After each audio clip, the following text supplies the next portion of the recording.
What's good, people? Jason here to give my review for episode 6 of the third season of The Walking Dead. Now, this review is going to be broken up into like 3 parts. The first part is going to be my quick summary of what happened this episode.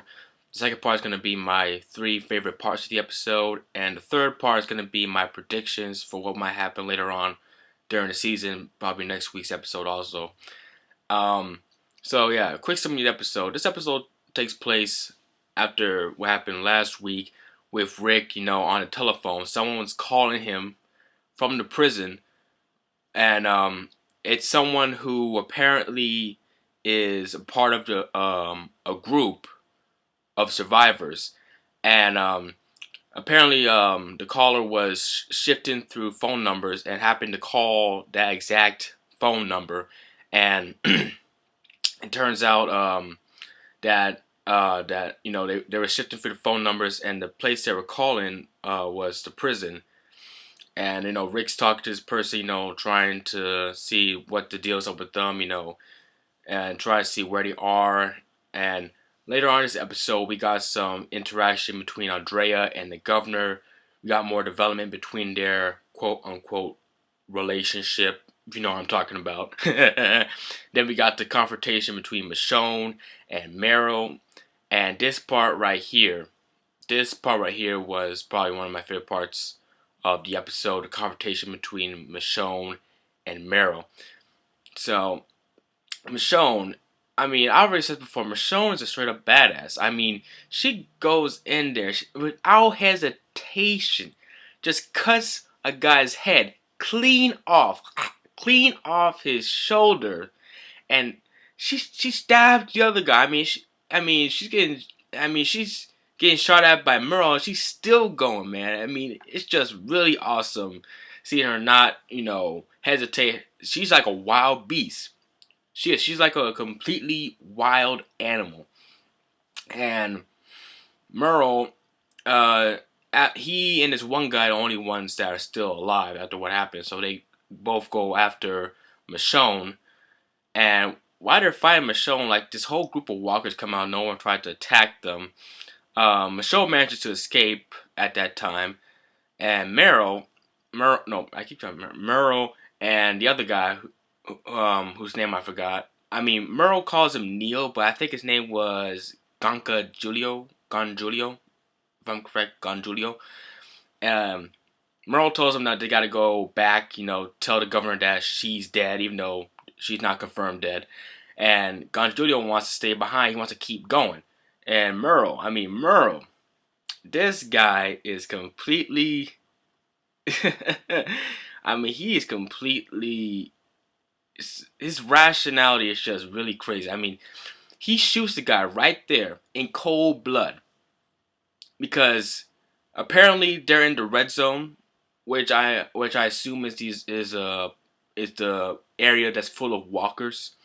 He just shoots the guy right there because he didn't want to go back and lie to the governor about, not killing Michonne. And Merle is just ruthless. He's completely ruthless, man. That's pretty fucked up. My second favorite part of this episode was the whole issue with Rick. Rick has completely gone off the deep end this entire season. He is mentally broken. Like he's on the verge of a mental collapse. And right here in this episode, when it's revealed that the people he's talking to on the phone are actually like, hallucinations, it really shows you that all of the stress and all of the trauma that's happened to him is really taking a toll on him to the point where he is breaking down. He's having these hallucinations on the phone.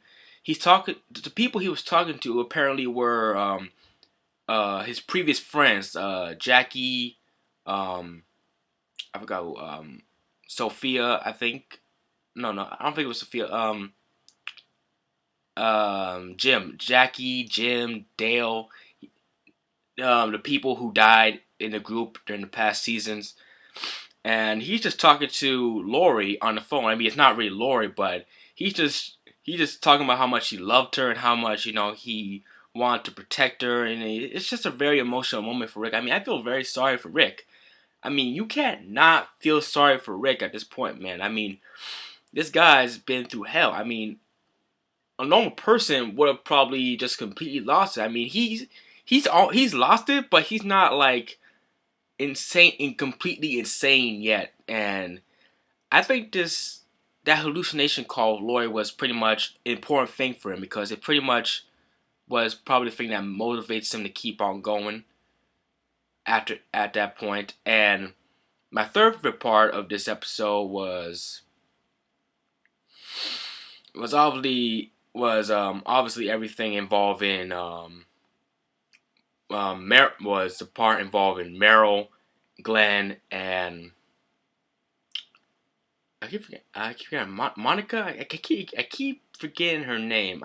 Michelle. I think I want to say Michelle, but I'm just gonna call her Glenn's girlfriend because I don't want to get her name wrong and sound like an idiot. So that part right there was probably my favorite part, because it's that key point that's going to set up the entire confrontation between Rick's group and the governor's group, and what's probably going to have them clash later on this season.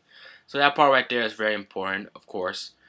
And my predictions are pretty much probably next episode. We see Michonne at the end of this episode at the prison, so she's definitely going to tell Rick about the governor and the shit going on in Woodbury, and she's probably going to tell Rick that Andrea is there, and there may be some hint. I mean, there's probably going to be some interrogation with Glenn and Merle as he's trying to tell him where his brother is, because he knows that his brother's alive, but Glenn doesn't want to tell him, where the camp is, because that might endanger the entire group. So that right there is going to be an important key. And also, my predictions involving Andrea and the governor. Andrea, shit is going to go down. Andrea, something very bad. I can sense it right now. Something very bad is going to happen to Andrea, at least later on in the season, because of the mistake she's making with the governor. I mean, she's getting all intimate with this guy, yet this guy is obviously a loon. Yeah, she's getting all, lovey-dovey intimate with this guy. I mean, it's all going to build to this one point where it's going to have consequences, of course. So it's not going to be, I don't think it's going to be good for Andrea later on in the season. So, yeah, overall, this week's episode was very good, very enjoyable, man. Rick,